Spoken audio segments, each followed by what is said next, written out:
Well, good morning, everyone, and welcome to the San Gabriel UU Fellowship here on this Mother's Day. I am Reverend Chuck Freeman.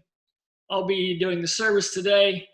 I'm the director of your Unitarian Universalist Justice Ministry here in Texas. I have to say I love this congregation because it's a place where you can develop yourself individually, spiritually. You can find community of people who are moving in the same direction, with the same values, with the same principles, and that radiates out into the community, into the world in justice making. So welcome today on this Mother's Day. We're going to light our chalice this morning with some good Mother's Day energy. This isn't the days before Hallmark. You may not be aware that the original Mother's Day was started by a Unitarian woman named Julia Ward Howe back in 1870. This is before Mother's Day got to be so commercialized, so saccharine, so sentimentalized about mothers. This celebrates the moral courage of women, which is really at the core of womanhood. An excerpt from her Mother's Day proclamation as we light our chalice this morning. Arise then, women of this day. Arise, all women who have hearts, whether our baptism be that of water or of fears. Say firmly, we will not have great questions decided by irrelevant agencies. In the name of womanhood and of humanity, I earnestly ask that a general Congress of women without limit of nationality be appointed and held to promote the amicable settlement of international questions, the great and general interests of peace.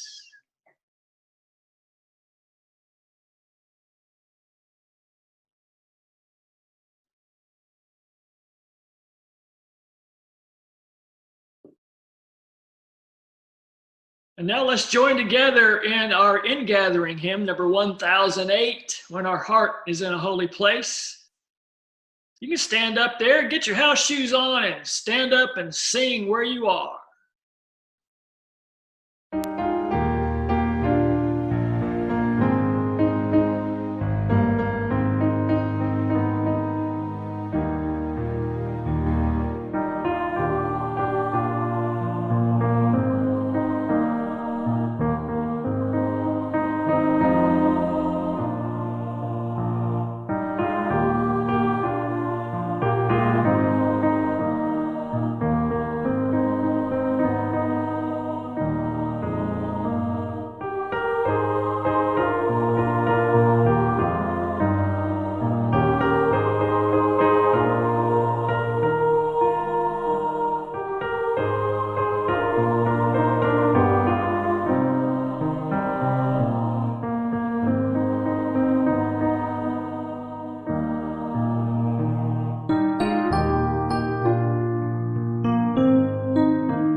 Our opening words are from the celebrated Sufi poet, 13th century Rumi.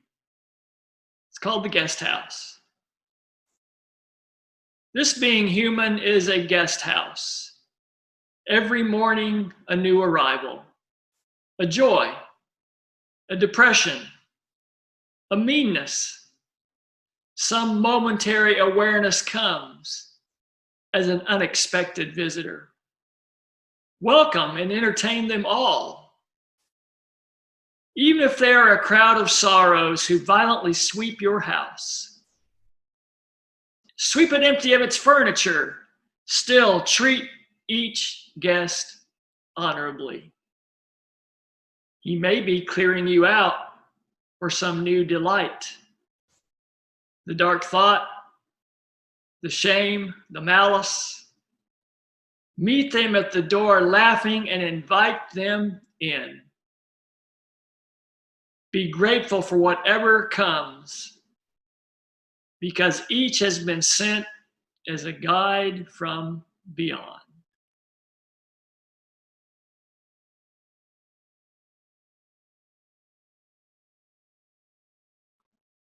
So let's join together now in our affirmation, and I'm sure you all have it memorized there in your homes.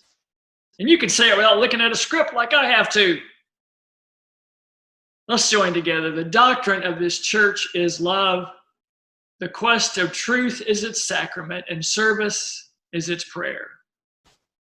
To dwell together in peace, to seek knowledge in freedom, to serve humanity in fellowship, to the end that all souls shall grow in harmony with the divine. Thus do we covenant with each other. And now, one of my favorite times when I'm at San Gabriel, and I'm sure the favorite of families and our younger members, Corinna now with the Wonder Box.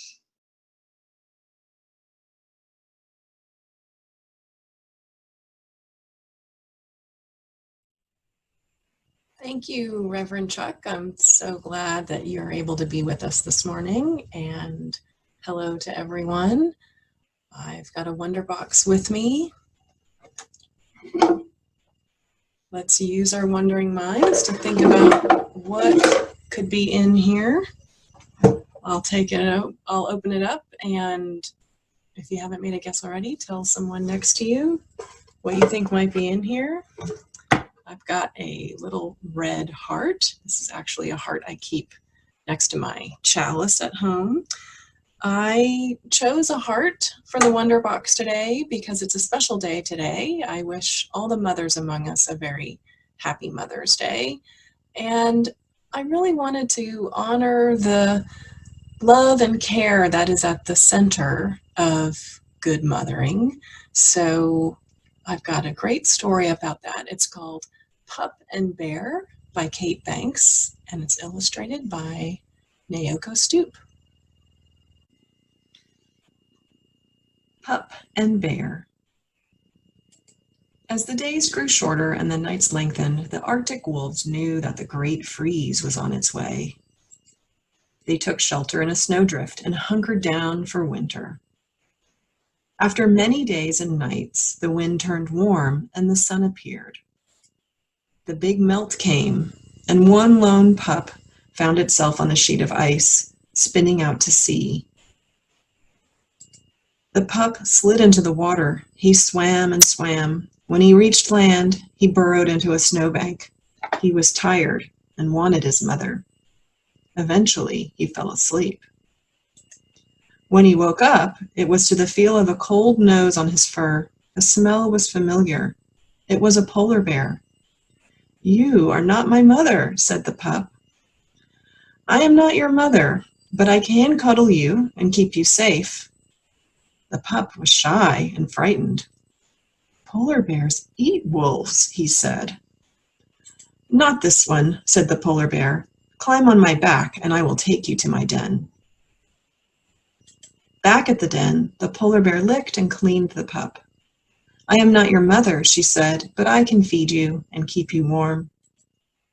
Over the days and weeks and months ahead, the bear took care of the pup, showing him where to catch fish and even how to play. The earth turned and the seasons changed, and the pup grew and grew. "I am not your mother," said the polar bear, "but I know it is time for you to go."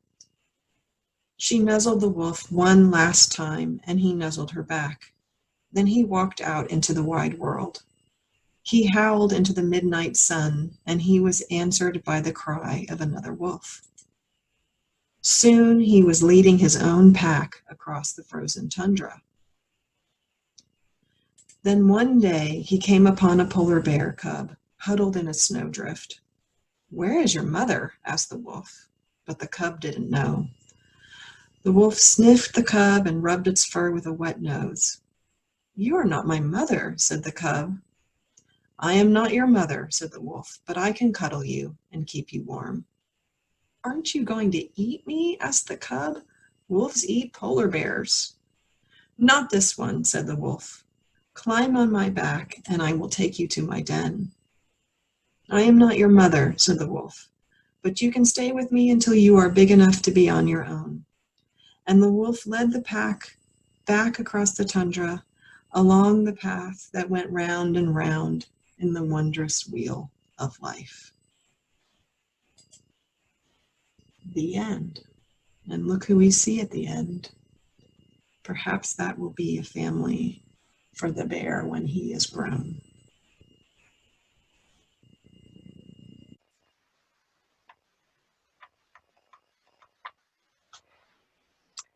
There's so many threads of loving and caring and mothering throughout that story.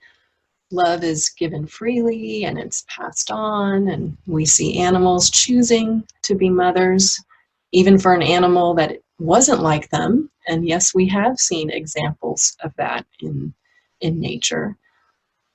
Though there was a need and it was filled through a choice. And that resonates with me as a UU because the act of choosing is a spiritual one for us. We choose to be a part of this faith and we choose to live out our values. Dr. Cornel West tells us that justice is what love looks like in public as we live out those values, as we live out our love. And I am sure Reverend Chuck is going to challenge us in that regard with his sermon today. So in response, I hope we all see how big our capacity for loving, for mothering is. We will have RE time today at 2 p.m. and we'll talk a little bit more about what mothers do and what we do for our mothers. And so I hope to see you soon. Bye.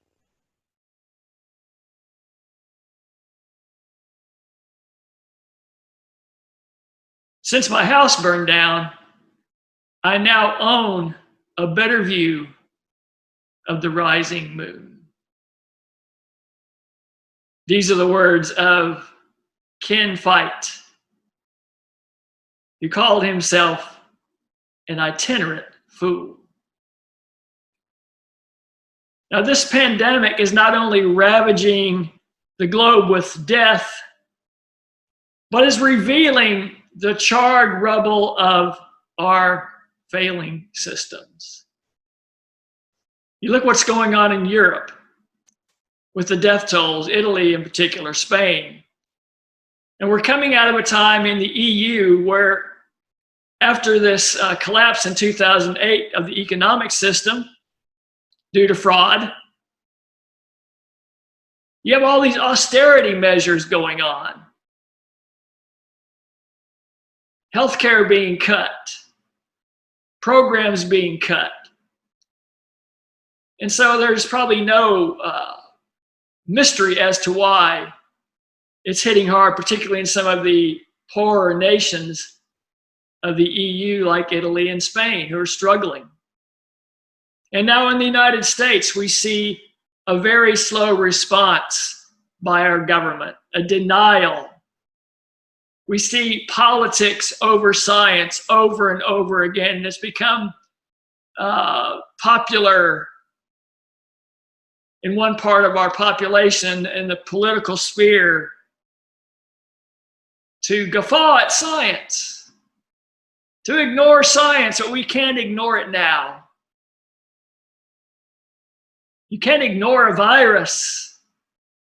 You might deny it, but you might also become its victim. We see our broken healthcare system. We see that all the inequalities. We see that states are having to vie with each other, with the federal government, and even with other countries for the needed equipment for healthcare. And we see that the death toll is taking a greater impact on people of color. We know that Black deaths are a lot more increased than white deaths. A lot more of our Black brothers and sisters are dying of this virus. Just to give one example, in Louisiana, 30% of the population is Black, and yet 70% of the deaths are our Black brothers and sisters there. Now, New York and New Jersey are number 1 and 2 in coronavirus infections. But do you know what number 3 is? Anybody? Raise your hand. You can go ahead and Google it. It's the Navajo Nation. The Navajo Nation has the 3rd highest rate of coronavirus infections. And see, none of this that I'm telling you is new, but it's just stripping it bare. It's burning down the house. We're there with the charred ashes. And then you look at our economic system with this, the PPP loans, Paycheck Protection Program. Now, I know the Justice Ministry, we tried to apply for this. It took our credit union a week to get up to speed. By the time we applied, all the money was gone. It was supposed to be for small businesses, 500 and less. And then we began to trickle out and hear the news that places like Ruth Chris Steakhouse got $20 million. The Los Angeles Lakers got $4.6 million. Now they rolled out a second wave, but you know, the big banks, they were ready to go with their preferred customers. And then you have our lieutenant governor here in Texas suggesting that older Texans should be willing to sacrifice their lives for the economy. Unbelievable. It's stripping bare and showing that we didn't already know before, but now we know for sure. It's as clear as day that anybody wants to see it. That it is profits over people, that money are more important than lives. And then our governor, a few days ago, when he began to lift the restrictions, in a secret recording, he acknowledged that he knew that this would increase the spread of the coronavirus and more deaths in Texas. So the question is, will we claim and rebuild this old system? We put our insurance claim in and say, oh yeah, we want to go back to that. We just want to rebuild it exactly the way it was. Or is there another direction we can go?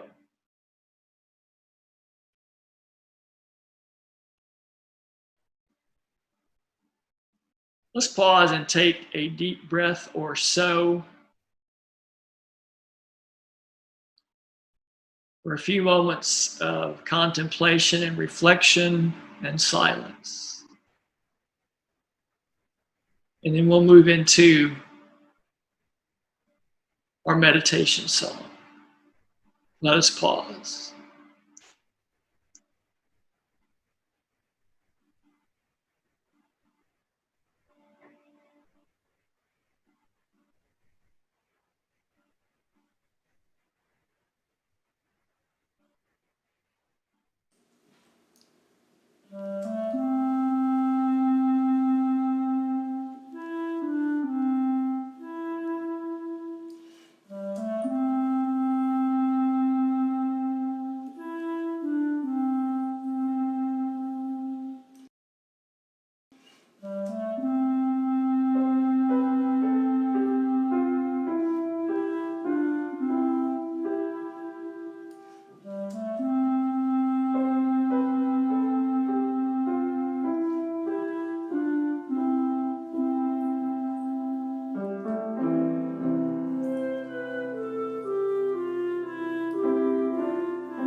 This is our sermon, Movement 2.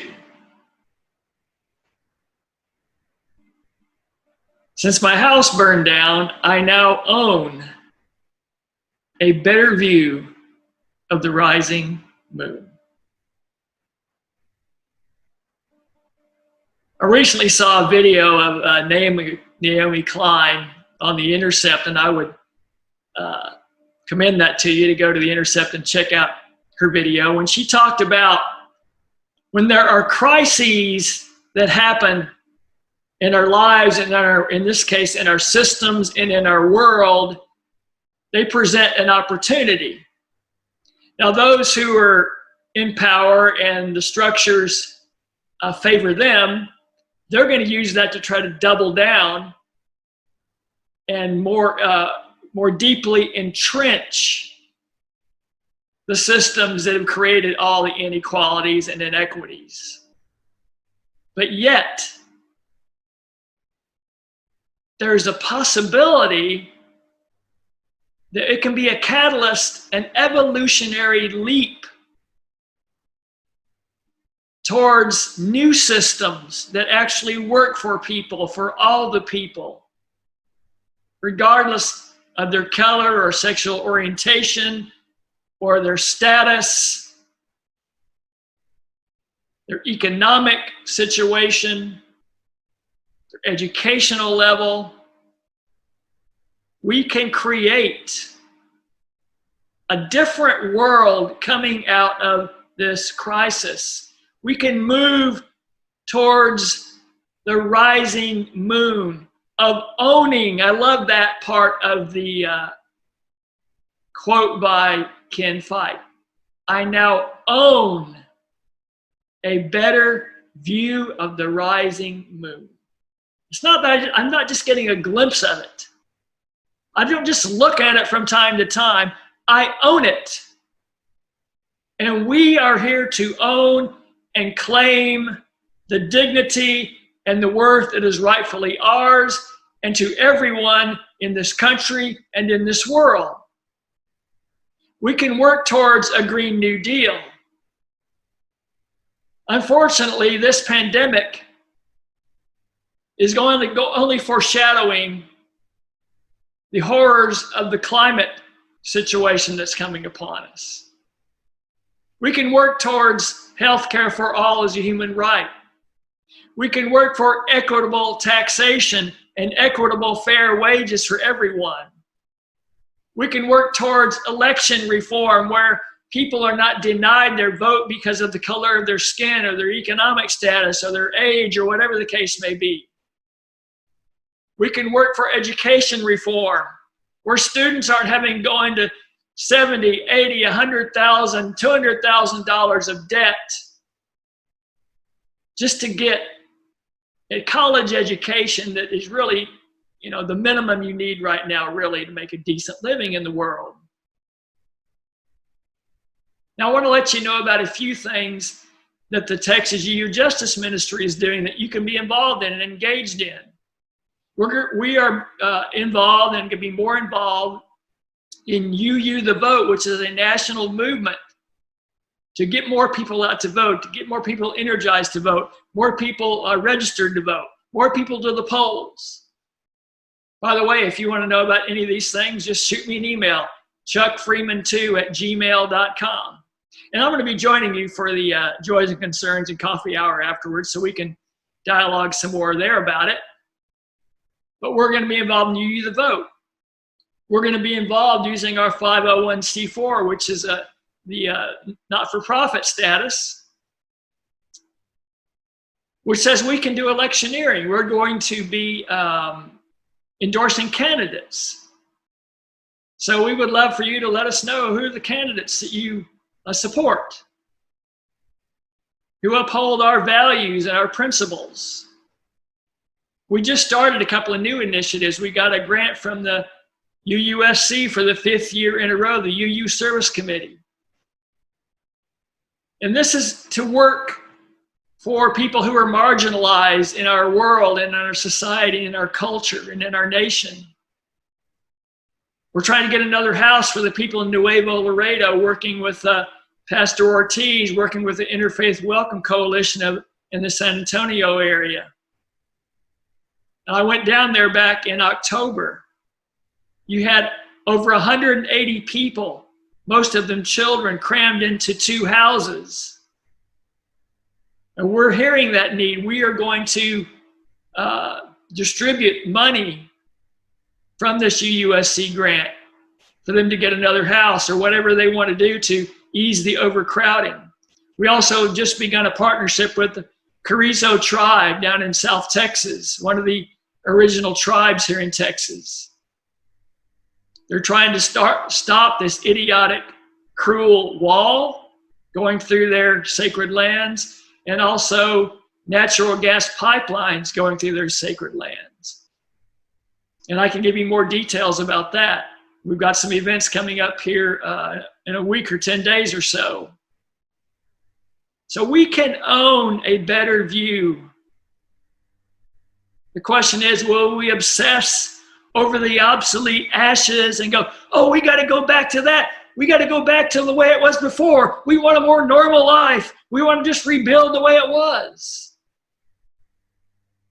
Or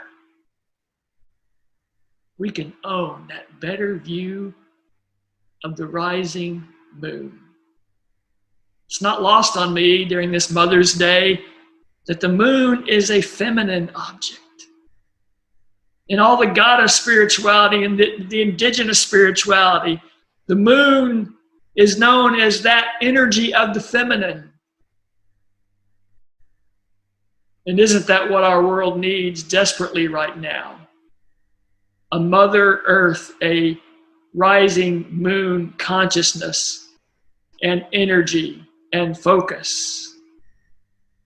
And UUs and other people of good heart and good faith and goodwill, we can lead the way.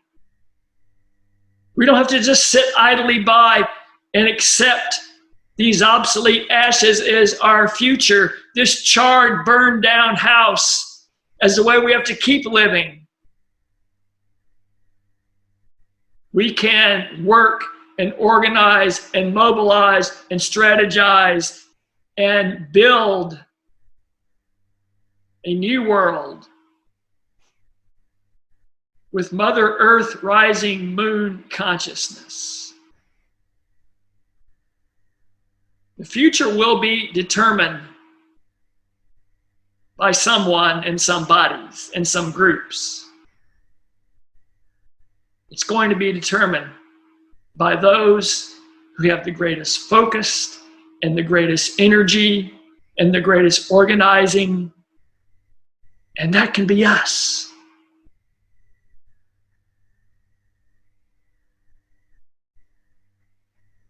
We can be a part of a movement, a rising moon consciousness. We can own that better view now that our house is burned down. To make what was thought of as the politically impossible as now the politically inevitable. Amen. All right, y'all, let's do our closing hymn, number 1030, Siahamba. We're going to do 3 verses. We're going to be marching in the light of God. We're going to be singing in the light of God. And we're going to be doing in the light of God. Stand up there in your dining room. Stand up there in your living room.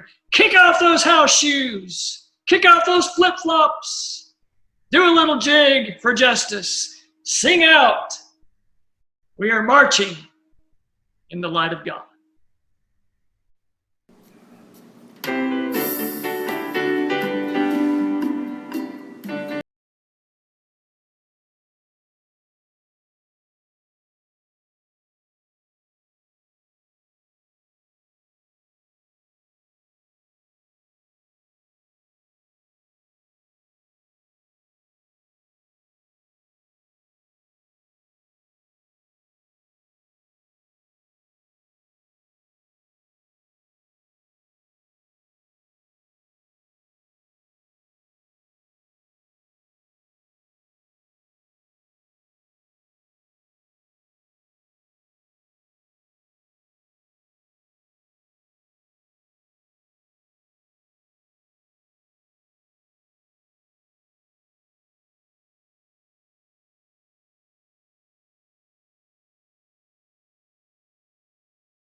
I want to thank you for the opportunity to do a special collection for TexUGEM, Texas UU Justice Ministry. And San Gabriel is always very generous and thoughtful to do this and be one of our leaders, our visionary leaders, not only financially, but in your engagement. So I want you to know that this justice ministry is moving forward. We're leaning into the future. You know, Reverend James Billings, who was the Universalist missionary back in the 1890s in Texas, said that organized error, E-R-R-O-R, organized error will outdistance unorganized truth every time. We're not going to let that happen in Texas. So we so much appreciate your generosity of time, your generosity of spirit and action. And now there's the link there. If you want to donate, we're trying to turn that UUSC grant into $10,000 for the Texas UU Justice Ministry in Texas.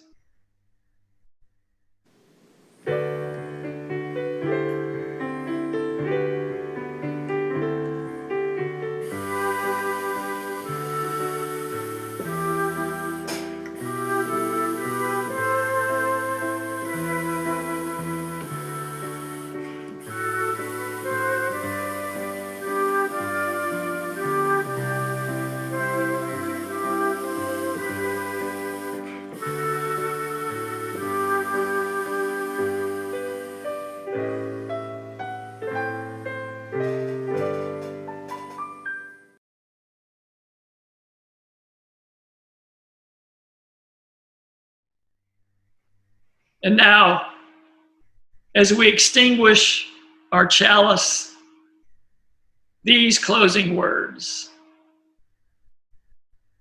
Please be true to your spiritual DNA as Unitarian Universalist.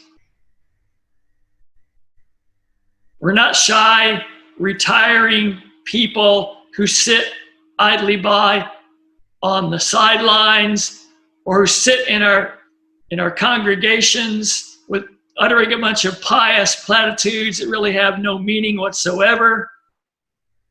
We are the kind of people who get out. We are transformers of society. And I can assure you that together in this work, we will bend Texas and America toward justice. You go now in peace. And I'll look forward to seeing you in our Zoom Joys and Concerns time and our coffee hour. I'll look forward to seeing you online, hearing you over the phone and text. And one day soon, shaking your hand and hugging your neck again. Amen.